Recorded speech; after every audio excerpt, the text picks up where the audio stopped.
Friends, welcome back to my YouTube channel study lover RB. ये हमारी vision IAS की PT 365 की series चल रही है। में हम कर रहे हैं राज्य व्यवस्था, शासन और सामाजिक मुद्दे। हमारा आज का टॉपिक है केंद्र राज्य संबंध, सेंट्रल स्टेट रिलेशंस। तो इसमें फर्स्ट है हमारा पॉइंट, राज्यों द्वारा स्वायत्ता की मांग, स्टेट्स डिमांड फॉर ऑटोनॉमी। तो अभी ये सुर्खियों में क्यों है? तो जो तमिलनाडु राज्य सरकार है, इसने राज्य की स्वायत्ता और जो संघवाद है उसको मजबूत करने हेतु उपाय सुझाने के लिए एक उच्च स्तरीय समिति का गठन किया है। सुप्रीम कोर्ट है, उसने जो पूर्व न्यायाधीश न्यायमूर्ति कुरियन जोसेफ है, उनको इस समिति का अध्यक्ष बनाया है। तो किसको बनाया इस समिति का अध्यक्ष? ये नाम हमें याद रखना है, न्यायमूर्ति कुरियन जोसेफ को। अब हमारा जो संविधान है, भारतीय संविधान, इसमें किस तरह की व्यवस्था है? तो इसमें संघ व्यवस्था है। तो जो भारतीय राज्य है का एक भारत है, वो राज्यों का एक क्या है? संघ है। और राज्यों को संघ से अलग होने का अधिकार नहीं है। संघ एवं राज्य हैं, उनके बीच समान संस्थाएं और साधन है, जैसे कि है एकल संविधान, एकल नागरिकता, समान अखिल भारतीय सेवाएं, भारतीय निर्वाचन आयोग और एकीकृत न्यायपालिका। संविधान का अनुच्छेद 246, तो संसद और राज्य विधानमंडल है, उसको 7वीं अनुसूची है, उसमें सूचीबद्ध जो विषय हैं उन पर ये विधायी शक्तियां प्रदान करता है। कौन सा अनुच्छेद विधायी शक्तियां प्रदान करता है, ये याद रखना है, अनुच्छेद 246। अब 3 तरह की हमारे यहाँ संविधान में सूची है, एक संघ सूची, एक राज्य सूची और एक थर्ड है संवर्ती सूची। तो संघ सूची में जो प्रविष्टियां हैं, मतलब विषय, तो कितने हैं? 97, 97। राज्य सूची में कितने हैं? 66। और वहीं संवर्ती सूची, इसमें कितने हैं? 47, मतलब 47।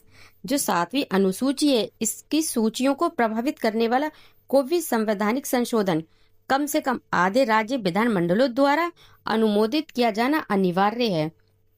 भारतीय संघवाद है, उसको अक्सर अर्धसंघीय स्वरूप वाला बताया जाता है। क्यों?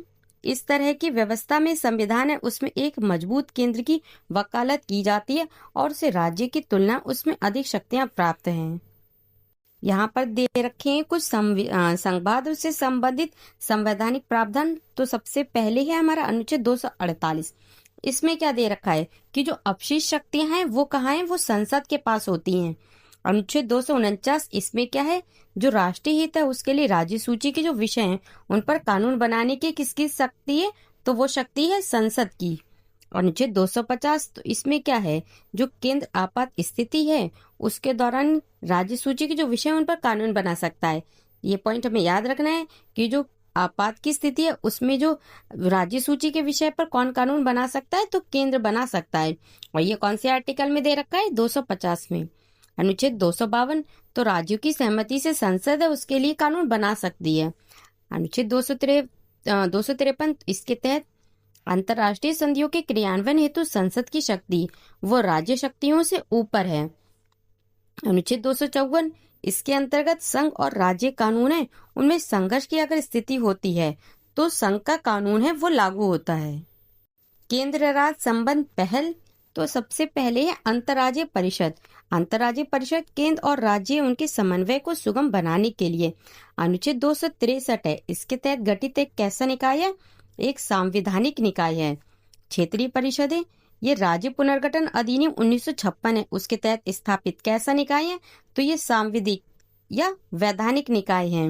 नीति आयोग, तो इसने योजना आयोग का स्थान ले लिया है। किसका स्थान ले लिया? ये नीति आयोग ने योजना आयोग का स्थान ले लिया है। यह अधिक राज्य भागीदारी के साथ सहकारी संघवाद को बढ़ावा देता है। जीएसटी परिषद, तो जो जीएसटी नीति है उन पर संयुक्त केंद्र राज्य निर्णय लेने के लिए अनुच्छेद 279A है, इसके तहत स्थापित एक कैसा निकाय है? संवैधानिक निकाय। विकेंद्रीकरण, तो जो 73वां 74वां संशोधन आया था, तो इसने पंचायतों और नगर पालिकाओं को सरकार के तीसरे स्तर के रूप में सशक्त बनाया है। 73वां संशोधन अधिनियम 1992 है, तो इसके तहत जो पंचायती राज संस्थाएं हैं इनको संवैधानिक स्थिति एवं सुरक्षा प्रदान की गई और इस उद्देश्य के लिए संशोधन में नया भाग 9 वो जोड़ा गया, इसे पंचायत नाम दिया गया। और 11वीं अनुसूची है उसमें पंचायत है उसको 29 कार्यात्मक मदें जोड़ी गई। फिर ये हमारा है 74वां संशोधन अधिनियम 1992 तो इसके तहत जो शहरी स्थानीय निकाय हैं इनको संवैधानिक स्थिति एवं सुरक्षा प्रदान की गई और इस उद्देश्य के लिए संशोधन ने नया भाग 9 का जोड़ा गया जिसे नगर पालिकाएं नाम दिया गया। और नई कौन सी अनुसूची इसके तहत 12वीं अनुसूची है, उसमें नगर पालिकाओं को कितने 18 कार्यात्मक मदें जोड़ी गई। नेक्स्ट टॉपिक है हमारा राज्य का पुनर्गठन। तो हाल ही में जो उत्तराखंड है उसने अपने गठन के कितने 25 वर्ष पूरे कर लिए हैं। नए राज्यों के गठन की प्रक्रिया तो अनुच्छेद 3 में क्या दे रखा है, नए राज्यों के गठन तथा मौजूदा जो राज्य हैं उनके क्षेत्रों, सीमाओं या नामों में परिवर्तन से संबंधित प्रावधान करता है। इसके अनुसार अब शक्ति जो संसद है वो कानून द्वारा नया राज्य गठित कर सकती है। तो ये शक्ति किसको दे रखी है, ये शक्ति संसद को दे रखी है। राष्ट्रपति की सिफारिश, तो ऐसा विधेयक संसद के किसी भी सदन में केवल राष्ट्रपति हैं उनकी सिफारिश पर ही प्रस्तुत किया जा सकता है।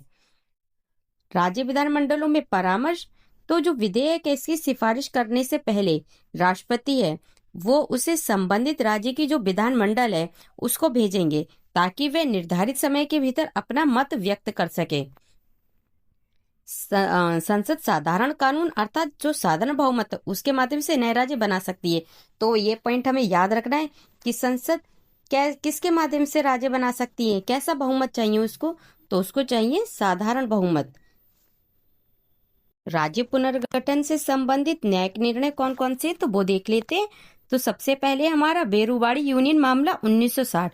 तो जो सर्वोच्च न्यायालय उसमें उसने इस केस में यह निर्णय दिया कि जो अनुच्छेद 3 है इसके अंतर्गत संसद की किसी राज्य के क्षेत्र को कम करने की शक्ति में भारतीय राज्य क्षेत्र को किसी विदेशी देश को सौंपना ये शामिल नहीं है। नेक्स्ट है किसी देशी राज्य को भारतीय राज्य क्षेत्र सौंपना केवल अनुच्छेद 368 है। इसके तहत संविधान संशोधन द्वारा ही किया जा सकता है। मीनिंग है कि अगर कोई किसी विदेशी राज्य को भारत है अगर उसका राज्य क्षेत्र सौंप रहे हैं तो ये वाला जो संशोधन है ये किसके तहत आएगा, तो ये केवल अनुच्छेद 368 के तहत आएगा अगर हम अपना राज्य किसी विदेशी राज्य को सौंपते हैं तब। परिणाम स्वरूप 9वां संविधान संशोधन अधिनियम 1960 है यह पारित किया गया। इसके तहत कुछ क्षेत्र हैं उनका पाकिस्तान को हस्तांतरण किया गया। हमारा नेक्स्ट टॉपिक है राजकोषीय संघवाद फिजिकल फेडरलिज्म। तो ये भी सुर्खियों में क्यों है, तो जो आरबीआई है उसके पूर्व गवर्नर दुव्वुरी सुब्बाराव है, इन्होंने भारत के राजकोषीय संघवाद के लिए एक सहयोगात्मक दृष्टिकोण की आवश्यकता पर बल दिया। भारत के राजकोषीय संघवाद को परिभाषित करने वाले संवैधानिक प्रावधान, तो प्रावधान कौन कौन से हैं, सबसे पहले है 7वीं अनुसूची। तो जो संघ और राज्य उनके बीच कर आधारों का ये निर्धारण करता है। कौन से आर्टिकल में है, ये 286 में, 246 में, 246 में। राजस्व का वितरण, तो वे कर जो पूरी तरह से राज्यों को सौंपे गए हैं ये किस में आते हैं, अनुच्छेद 269 में आती हैं। जीएसटी वितरण, केंद्र और राज्य उनके बीच वितरित होता है ये, तो ये कौन से आर्टिकल में आता है, 269A में आता है। संघ द्वारा अधिरोपित और एकत्र किए गए कर, तो ये वित्त आयोग की सिफारिश है उन पर संघ राज्यों के बीच वितरित होते हैं। ये आर्टिकल किस में आता है, 270 में आता है। सहायता अनुदान, तो ये कौन से आर्टिकल में आता है, 275 में। केंद्र द्वारा राज्यों को ये प्रदान किया जाता है सहायता अनुदान। उधार ऋण संघ, तो केंद्र सरकार है उसको देश के भीतर या बाहर से उधार ये ले सकती है, तो ये किस आर्टिकल में आता है, 292, 292 में आता है। उधार ऋण राज्य, अगर राज्य की बात करें तो राज्य सरकार है वो भारत के भीतर उधार ले सकती है, ये आर्टिकल किस में दे रखा है, 293। जो संघ है वो क्या कर सकता है, वो देश के भीतर या बाहर कहीं से भी उधार ले सकता है, लेकिन जो राज्य है वो कहाँ से लेगी, वो राज्य जो राज्य सरकार है ये भारत के भीतर से ही उधार ले सकती है। हस्तांतरण है इसका आधार, तो 15वां जो वित्त आयोग है इसकी सिफारिशें, तो क्या क्या सिफारिशें हैं, ऊर्ध्वाधर हस्तांतरण वर्टिकल डिवोल्यूशन।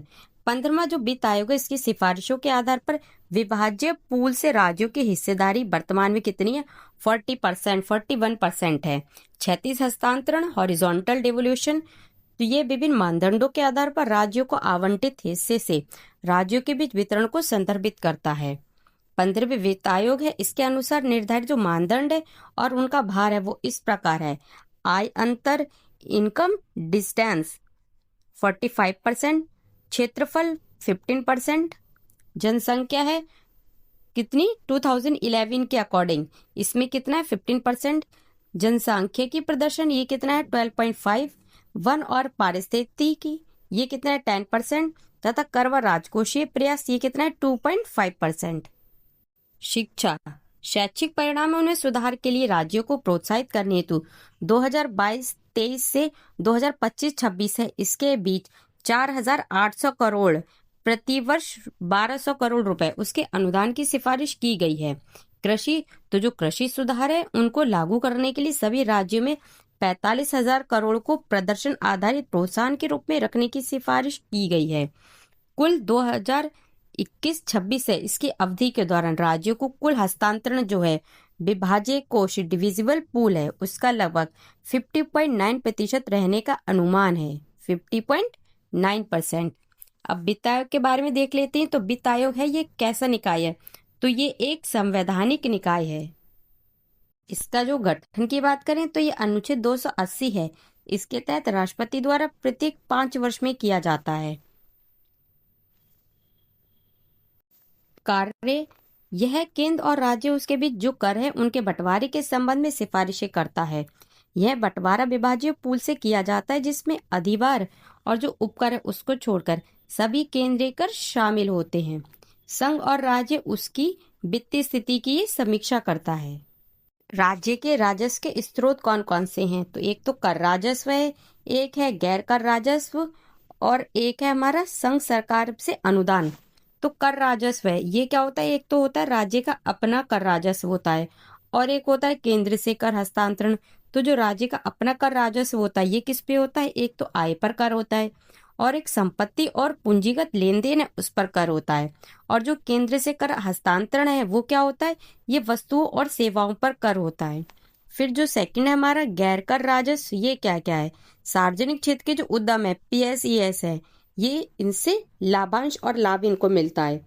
और जो प्रशासनिक सेवाएं उनके लिए शुल्क जो, और फिर थर्ड जो हमारा है संघ सरकार से अनुदान। तो ये क्या होता है, ये क्या होता है, एक तो होता है आपदा राहत अनुदान और क्या होता है जो स्थानीय निकाय हैं उनके लिए अनुदान और थर्ड क्या होता है राजस्व घाटा अनुदान। तो ये 3 तरह का है हमारा क्या होता है, ये संघ सरकार से हमें ये 3 तरह का अनुदान मिलता है। नेक्स्ट टॉपिक है अंतर्राज्यीय जल विवाद, इंटर स्टेट वाटर डिस्प्यूट। तो ये अभी सुर्खियों में क्यों है, जो केंद्र सरकार इसने पंजाब, हरियाणा और राजस्थान है इसके बीच जल बंटवारा विवाद है इसका समाधान करने के लिए गठित रावी और व्यास जल अधिकरण के कार्यकाल है उसको अब बढ़ा दिया है। यह अधिकरण 1986 है, इसमें अंतर्राज्यीय नदी जल विवाद ISRWD अधिनियम 1956 के तहत ये गठित किया गया था। अंतर्राज्यीय जल विवाद समाधान के लिए ढांचा, तो संविधान का अनुच्छेद इससे रिलेटेड कौन सा अनुच्छेद है 262 है।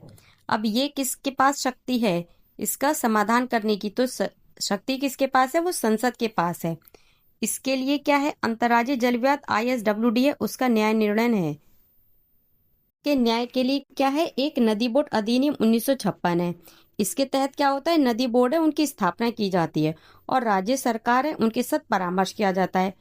और नेक्स्ट क्या है अंतर्राज्यीय नदी जल विवाद अधिनियम 1956 है, इसके तहत क्या है, इसके तहत अधिकरण इसके तहत भी स्थापना की जाती है और राज्य है उससे अनुरोध किया जाता है। यह हमें याद रखना है, एक नदी बोर्ड अधिनियम 1956 और एक अंतर्राज्यीय जल विवाद अधिनियम 1956। और ये न्यायालयों के क्षेत्राधिकार का अपवर्जन भी है। संविधान के 7वीं अनुसूची, तो इसमें 2 प्रविष्टियां इसके तहत आती हैं, एक तो संघ सूची है इसकी प्रविष्टि 56 और राज्य सूची इसकी प्रविष्टि 17। तो जो संघ सूची की प्रविष्टि 56 है इसके तहत जो अंतर्राज्यीय नदी है उनका विनियमन और विकास किया जाता है और राज्य सूची की प्रविष्टि 17 तो इसमें क्या क्या होता है जल आपूर्ति, सिंचाई आदि। और क्या होता है सूची 1 है इसकी प्रविष्टि 56 है ये इसके अधीन है।